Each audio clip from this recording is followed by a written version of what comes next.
So hello at sa mga J-Vlog, welcome ulit sa panibagong video. And for today's video, ayan, i-review natin year-end review ng isa sa mabenta ulit na iPhone sa Green Hills, which is the iPhone 11 Pro Max. Maganda pa kaya ito gamitin going 2025. Tara mga J-Vlog, check natin.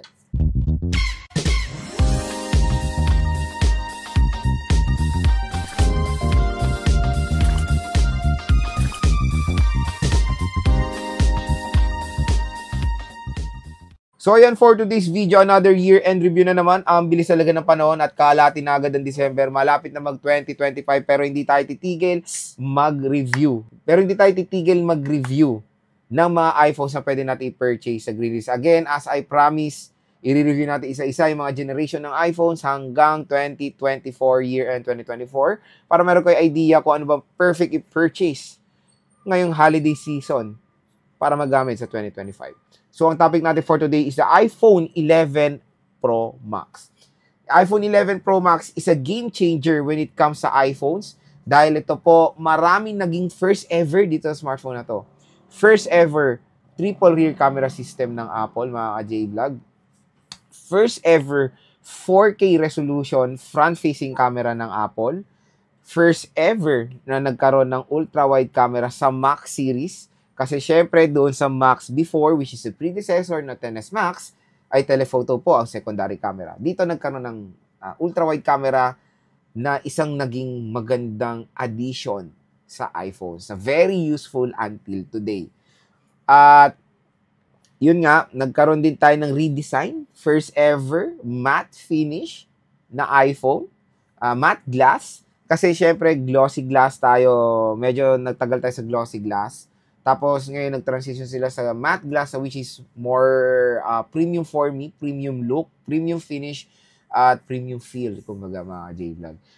Nakakatuwa. Saan muna tayo bibili ng mga legit iPhones? Wala na iba kundi sa nire-recommend natin shop. Si Diwata, si Ate Mayet ng CMB Gadgets. Ngayong December, nasa Stall X A07 sila. Pero may permanent shop po sila sa taas lang ng kanilang Tiangge. Third floor, V-Mall, Green Hills, San Juan City, ang Kniel Telecom. So, meron kayong two options, sa permanent or sa Tiangge. Kung ako tatanungin, punta na kayo doon sa permanent store nila kasi mas spacious, panigurado mas ma-accommodate kayo doon. At kunyari, naiinip kayo, pwede kayo mo dahil meron silang upuan doon as parang waiting area, di ba? Price, magkano na nga ba ang iPhone 11 Pro Max sa Green Hills? Napakamura mga J-Vlog, 64GB for as low as, I think, 17K. Makakuha na kayo ng iPhone 11 Pro Max. 64GB, 17 to 18. 256 is 21 to 22,000. Bumaba na price nito, lalo na dito sa vlog natin si Ate Mayet. Napakaganda ng mga iPhone 11 Pro Maxes niya. Again, pag nakita nyo yung 11 Pro Max niya, karamihan talaga ng battery health doon is 80 plus na, 83, 85, which is magandang battery capacity na yan mga ka-J-Vlog or magandang battery health na yan sa iPhone 11 Pro Max. Again, 2019 pa to lumabas. 5 years na tong smartphone na to. Very considerable na po mga ka-J-Vlog ang 80 plus battery health sa iPhones na ganito katanda na. Iilan lang po or very rare na tayo makakita ng 90 plus or even 100%. Usually pag 100% na 11 Pro Max, 11 Pro, mga palit battery na yan. Pero dito sa shop na pina-plug natin, transparent sila when it comes sa mga palit battery. For example, merong 100% na lumang device, sabi, ay palit battery na po yan. Pero, palit battery po siya, maganda naman po yung pinalit na battery. Hindi naman po siya yung karag-karag na mga battery na nilagay lang, sinalpak lang, pangit na battery. Hindi po ganun. Syempre, pinibenta nila yan with pristine condition na battery. Pagpalit yan, syempre, pinapalitan nila yan ng magandang battery. Kasi sa kanila babalik yan pag pangit yung nilagay nilang battery kasi under warranty, di ba? Siyempre, ilalagay na nila ito ng magandang battery para naman ma-enjoy ng consumer, di ba? So, yun. Walang boosted dun sa wala namang boosted dun sa nire-recommend natin shop. Kaya kung makikita nyo, 80 plus karamihan ng mga battery health niya, which is, again, good battery health yan sa mga iPhone 11 Pro Maxes. Pag bibili rin kayo ng iPhone, tulad ng mga sinasabi ko sa previous vlog ko, always look for the battery capacity, hindi lang po battery health. Battery health is just a guide. Battery health is just a guide doon sa pagtanda ng battery. Pero when it comes sa lakas or sa tagal, syempre sa capacity po tayo titingin. And ang Pro Max, ang pinakamataas na battery sa 11 series, syempre, Kaya kung gusto nyo na makunat na battery sa 11 series, go for the 11 Pro Max. Ito na nga po, nire-review na natin. Ang iPhone 11 Pro Max dati, sobrang expensive niyan. Naalala ko nung kumuha ko sa plan sa Globe niyan. 2019 din yan, sa December 2019. Nakuha ko yan sa Globe ng 45K. Pero ang SRP niya nasa 75,000. 64GB yun, mga ka-J-Vlog, ha. Pero ngayon nga sa Greenwich, 17,000 na lang. For as low as yan, ha, baka nga bumaba pa yan pag nakagaroon tayo ng discount. Si iPhone 11 Pro Max nga ay na-release yung 2019. 5 years na tong smartphone na to with software update pa to or syempre support pa to ng iOS 18. Malaki talaga ang chance or mataas ang kutob ko na masusupport pa to ng iOS 19. Pero yung XS kasi is 50-50 na. Magsi 6 years pa lang naman to next year. Kasi meron kasing ginagawa si Apple na ano ngayon na parang pattern na pansin ko Kaya sinasabi kong parang 50-50 ako sa 11 series na ma-update sa iOS 19. Kasi tingnan nyo yung pattern na ginawa nila. Sa iOS 15, natanggal sa update, dalawang generation. iPhone 6 and iPhone 7. Sa iOS 16, dalawang generation ulit ang inalis. iPhone 10 at iPhone 8. Nag-skip sila sa iOS 17 and 18. Ngayon, sa 19, medyo 50-50 tayo. Baka dalawa na naman generation ang maalis. At yan ang nasa bottom list, iPhone XS at iPhone 11 series. Pero wag naman sana, 'di ba, na yung 11 ay matanggal kasi magsi 6 years pa lang. Magsi 6 years pa lang naman ng iPhone 11. Maganda pa potential niyan. Sana ma-update pa siya sa iOS 19. Pero again, pag hindi naman na-update, hindi naman po meaning yan useless yung smartphone nyo. Take for example, ang iPhone 7 Plus. iPhone 7 Plus na wala yan sa update ng year 2021, pero kung makikita nyo, going 2025, ay nagagamit pa rin po natin tong device na to na hanggang iOS 15. At ang main reason dyan is support pa po kasi ng mga applications yung iOS 15. Kaya nagkakaroon pa rin tayo ng update sa mga apps na nilalagay natin sa iPhone 7 series and iPhone 6s series. Again, 6s series, magsasampung taon na yan next year pero usable pa rin ngayon 2024. Kamusta naman yung mga kasabayan ng 6s 9 years ago na wala ng update or support ng update sa mga application pero still ang 6s nasusupport pa rin. Kaya ganyan po kaganda talaga ang iOS or ang iPhones. Ang pinaka-main talagang binibili ng consumers dyan, hindi lang sa camera, hindi lang dahil sa pangalan, siyempre, yung napagandang software or yung user-friendly na software nila, which is the iOS. So, si iPhone 11 Pro Max ay merong Apple A13 Bionic chip na still hanggang ngayon mga J-Vlog ay napakalakas pa rin ng chipset na yan, kaya pa rin mag-handle ng mga modern games today like ML, COD, and even Genshin Impact. Triple rear camera system with 12 megapixel main, 12 megapixel telephoto, and 12 megapixel ultra-wide camera, 6.5 inches, Super Retina XDR OLED display, napakalaki, siya yung pinakamalaking screen sa 11 series. So ito yung iPhone 11 Pro Max, as you can see, napakaganda talaga ng design na itong iPhone 11 Pro Max, even 5 years na itong smartphone na to. Ito yung first ever iPhone na meron triple rear camera system. Ayan.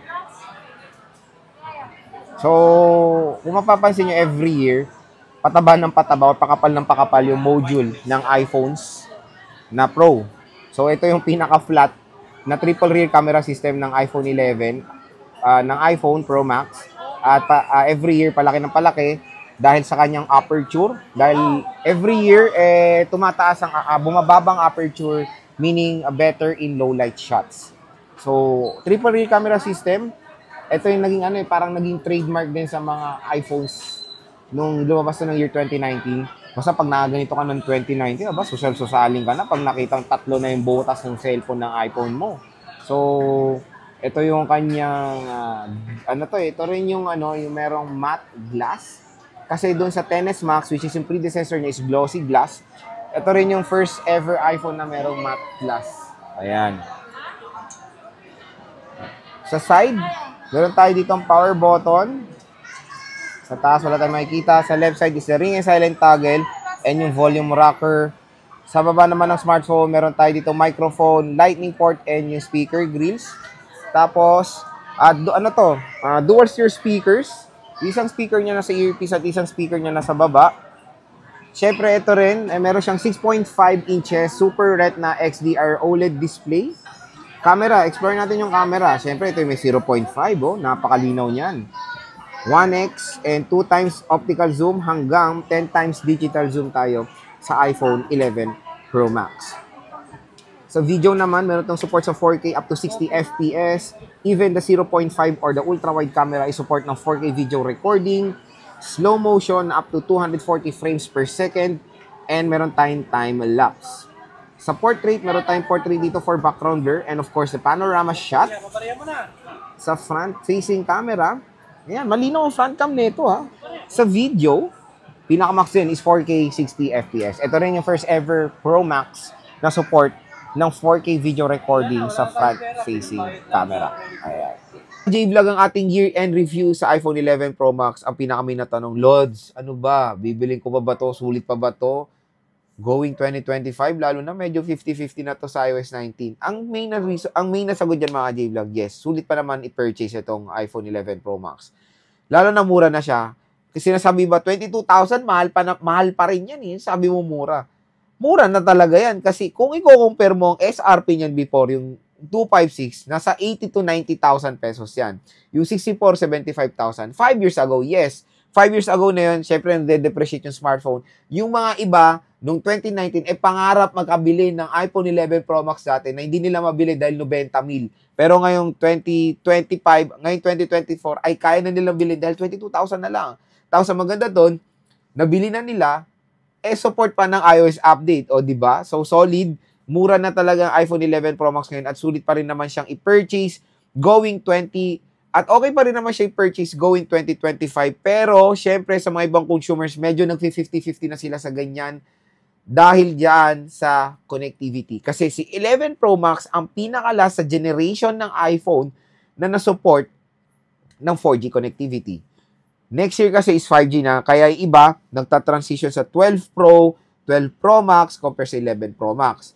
Pero ang layo kasi ng price difference ng 12 Pro Max sa 11 Pro Max. Kasi 12 Pro Max is almost 30K, parang 8,000 pesos din, di ba? Gagawa na lang ako ng phone comparison para hindi kayo malito. Pero yung inano natin dito yung review ng 11 Pro Max, kung yung 256, baka for as low as 20,000 or 21,000 makakuha pa kayo niya sa Green Hills. Okay pa rin naman siya i-purchase mga ka-J-Vlog going 2025. Lalo, unang-una dyan, i-consider nyo yung camera. Napakaganda ng camera nito. Perfect for content creation or making vlogs. Nalaking screen display niya. Very crisp. Super Retina yan. OLED. Matagal din naman siya malobat. Depende na rin of course sa paggamit. IP rating niya is water resistant din of course itong iPhone na to.